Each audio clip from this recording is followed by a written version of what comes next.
Okay, let's start our new chapter बेटा, chapter number 5 that is our environment.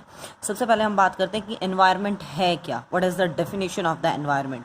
Environment include everything around the organism that is both non living and living.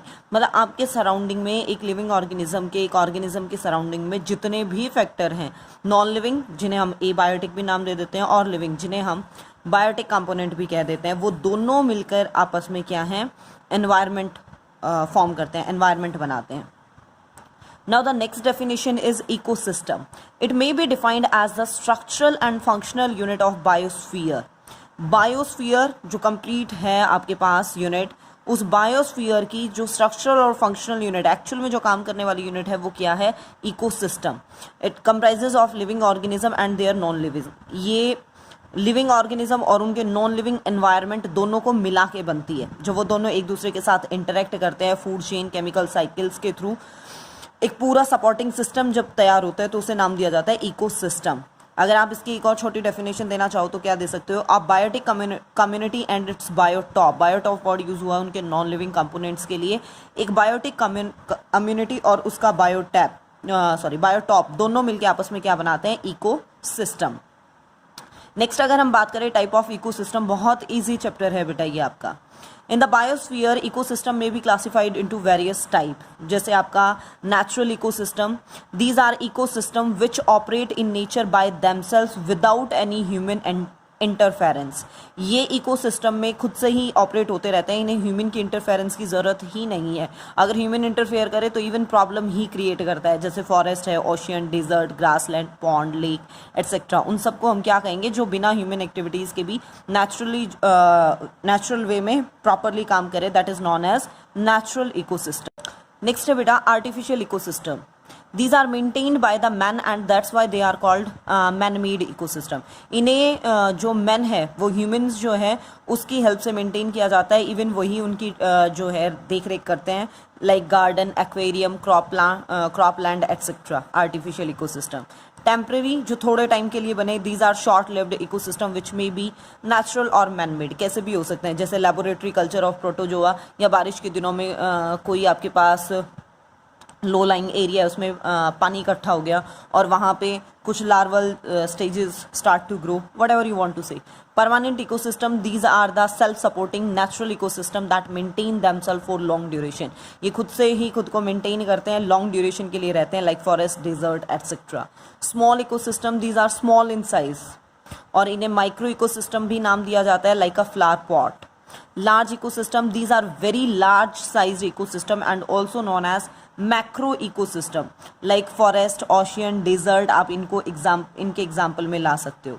Components of ecosystem, ecosystem comprises of the two components. अगर next topic की हम बात करें कि उस ecosystem के components क्या क्या हैं, तो दो टाइप के कंपोनेंट, जैसा हमने पहले भी डिस्कस किया था, एबायोटिक मतलब नॉन लिविंग और बायोटिक दैट इज लिविंग। ये दो कंपोनेंट है जो इकोसिस्टम को मेंटेन करते हैं, और इकोसिस्टम है बायोस्फीयर की स्ट्रक्चरल और फंक्शनल यूनिट।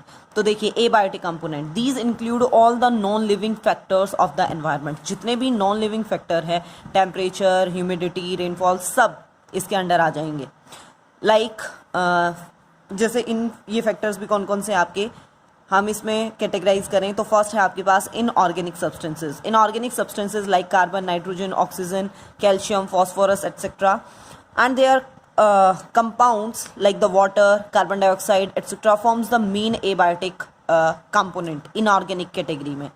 ऑर्गेनिक सब्सटेंसेस की जब हम बात करें बेटा, तो इट इंक्लूड कार्बोहाइड्रेट, मतलब इन्हीं इनऑर्गेनिक सब्सटेंसेस से जो छोटे छोटे या स्मॉल और बिग साइज आपके कंपोनेंट्स तैयार हुए हैं, जैसे carbohydrate, protein, lipid, nucleic acid etcetera. These are present in living organism. Organic word always relates with the living body और dead organic matter.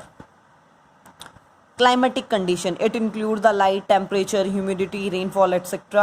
It also include the factors related with the soil. जितने भी factors soil से related होंगे उनके लिए term use होती है adaphic factor, ठीक है। adaphic factor और ये सारे factor, these comes under the category of the climatic conditions. ये था बेटा फर्स्ट आपका abiotic component. Now the second two component थे आपके इकोसिस्टम के. Now we discuss the second component, biotic component. Living organism present in ecosystem forms the biotic component. ये biotic component बना रहे हैं आपके पास. जैसे producer, it includes all green plants and blue green algae. ठीक है, इसके अंदर आ जाएंगे आपके सारे के सारे ग्रीन प्लांट्स और blue green algae. They show the process of photosynthesis and also known as photoautotrophs. ये फोटोसिंथेसिस की प्रोसेस शो करते हैं और इन्हें फोटोऑटोट्रॉफ्स भी कहा जाता है, जो अपना फूड खुद बनाए. ठीक है, ब्लू ग्रीन एल्गी, साइनोबैक्टीरिया. ठीक है. Then consumer, it mainly includes the animal which are not able to produce their own food, जो अपना खुद का फूड खुद से प्रिपेयर नहीं कर सकते. They are also known as heterotrophs. ये heterotrophs ये आपके पास फॉलोइंग टाइप के हैं. जैसे फर्स्ट है प्राइमरी और फर्स्ट ऑर्डर कंज्यूमर और हर्बीवोरस हम इन्हें कहते हैं. ये क्या है? ये प्लांट मटेरियल के ऊपर सर्वाइव करते हैं. प्लांट्स या प्लांट प्रोडक्ट्स को ये खाते हैं, like goat, rat, deer, mosquito, larvae etcetera. Secondary or second order consumer or primary carnivorous, these include animals which feeds on herbivores like cat, dog, frog, etc. फिर है आपके पास टर्शरी और थर्ड ऑर्डर कंज्यूमर और secondary carnivorous भी हम इन्हें नाम दे देते हैं. These are large carnivorous which feed on primary carnivorous. ये लार्ज साइज के हैं और ये प्राइमरी कार्निवोरस के ऊपर, मतलब इन सेकेंड ऑर्डर कंज्यूमर के ऊपर डिपेंड करते हैं, like snake, large fish, birds etcetera. बहुत इजी टॉपिक है, आपने पहले किया भी हुआ है. क्वार्टनरी और fourth order consumer, tertiary consumer कह लो या टॉप कार्निवोरस कह लो. These are the largest carnivorous which feed on secondary carnivorous like the tiger, lion, whale etcetera. ठीक है. देन एक कैटेगरी है आपके पास डिकम्पोजर या रिड्यूसर्स, जिसे हम कहते हैं. दीज इंक्लूड बैक्टीरिया, फंगस, या ये सारे वो सब्सटेंस होंगे जो डेड डिकेइंग मैटर को स्मॉल कंपोनेंट्स में, उनके इनऑर्गेनिक कंपोनेंट्स में तोड़ देंगे. Decomposer degrades the dead animal, dead remains of and waste organic matter in simple small organic molecule and inorganic substances. जैसे आपके पास मतलब इन्हें ये सिंपल ऑर्गेनिक जो कॉम्प्लेक्स सब्सटेंस है उन्हें स्मॉल में तोड़ेंगे, स्मॉल से इनऑर्गेनिक में कन्वर्ट करेंगे, ताकि वो साइकिलिंग में जितने भी इनऑर्गेनिक सब्सटेंस की साइकिलिंग है वो दोबारा से यूज़ हो सके. डिकम्पोजर्स को हम सेप्रोट्रॉफ्स भी बोल देते हैं उनके मोड ऑफ न्यूट्रिशन के बेसिस पे. फिर एक टर्म आती है बेटा omnivorous. It includes those who eat plant and animals matter both, जो दोनों को खा ले, प्लांट्स को भी और एनिमल्स को भी, like human being, crow, dog, cat etcetera. Parasite, these lives on और inside the body of the organism, जो फ्री का होटल ढूंढे. ठीक है, ये लिविंग बॉडी के मतलब अंदर बाहर रहते हैं, अंदर भी रह सकते हैं. अगर अंदर रह रहे तो एंडोपैरासाइट, बॉडी के बाहर हैं तो हम उन्हें एक्सोपैरासाइट कह देते हैं. ठीक है, और ये होस्ट की बॉडी से रहने की जगह भी ले रहे हैं और फीड मटेरियल भी ले रहे हैं. एग्जाम्पल के तौर पे हम ले सकते हैं liver fluke, flat worm, E coli. E stands for Escherichia coli. If you want to write the full form then it is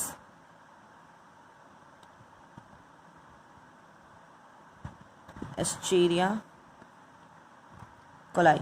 right down the scientific name in a proper way, separately underline करना, ध्यान रखिएगा. ये E capital, बाकी alphabet आपके छोटे रह जाएंगे. ई एस्चेरिया represent कर रहा है जीनस को और कोलाई रिप्रेजेंट कर रहा है स्पीसीज को. ठीक है.